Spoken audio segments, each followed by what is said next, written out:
नमस्कार झिली किचन को आपण मानक अनेक अनेक स्वागत। खूब कम समय और अल्प किसी सामग्री झटपट तैयारी हो जाउथिबा मिठा जहाँ को खाइले केबे भूली पारिबेनी। एही भलिया मिठार रेसिपी आगुरी केबे खाई नथिबे।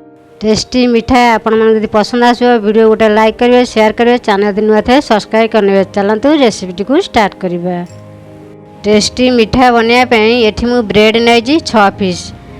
आपण जाने ब्रेडर क्वांटिटी अधिका कम बा करें।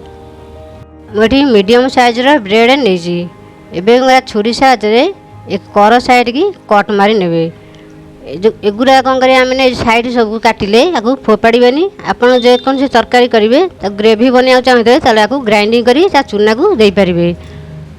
साइड काटिले कौन हम ना मिठाटा टे सुंदर देखा। एवं कौन करें मझी साइड को एमती छुरी साहाଯ୍ୟରେ काटि ने आ गोटे साइड को एमती काटि ने।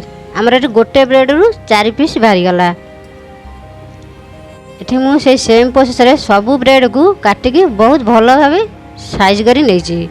टेस्टी मिठा पाई गोटे सीरा बनवा। ये गैस उपर कड़ाई बस नहीं से गोटे गिना चीनी माने ग्राम हिसाब से 200 ग्राम हम 2 गिना देती पानी। आपको गैस फ्लेम को हाई करके भल भाव या फुटे ने। चीनी जमी पानी दिहरे आमर भल भाव मिसीज। एबे एथरे दे हाफ चामच गुजराती गुंड मिठार गोटे फ्लेवर बहुत बढ़िया आसो। ये आमर सीरा तो रेडी हो गला। एबे गैस को ऑफ करी आकु रखिबा साइड रे। हम जो ब्रेड काटिक रखते एबे ताकू छाणी नवा। ये गैस उपर किसी तेल को गरम कर नहीं एबे गोटी गोटी करी ब्रेड को आधे दे देइछि।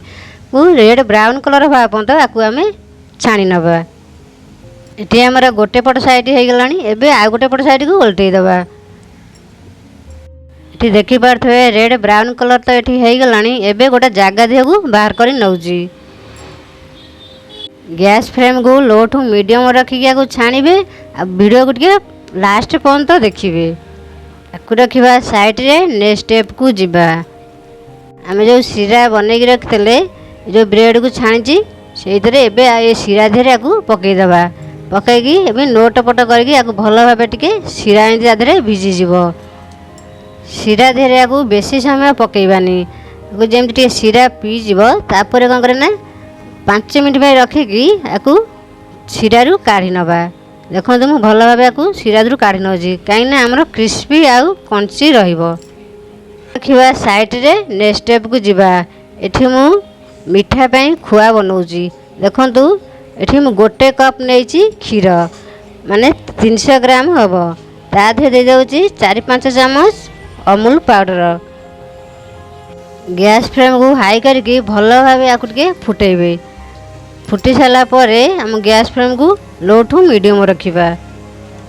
एबे दे दे गोटे चामच चीनी टेस्ट भल आसापी। आपको एमती बार बार कर भल भाव गोलुथे जमार आपको छाड़बनी ना तल लगिज। आम जो सीरा बनई से सीरा जो बड़ी आम कौन ए खुआ धीरे देदेबा भल टेस्ट आसापी। ये मिठा एते टेस्टी जे छोट ठू बड़ पर्यंत थरे खाइले बार बार बनईकी खाइबा को इच्छा करेंगे। एठी आम खुआ तो रेडी हो गलानी। एबे गैस को ऑफ करके आपको ठंडा हाँपाई टे छाड़बा। आम ये खुआ तो हल्का ठंडा अच्छी। एबे कौन करें चलते मिठा रेडी करवा।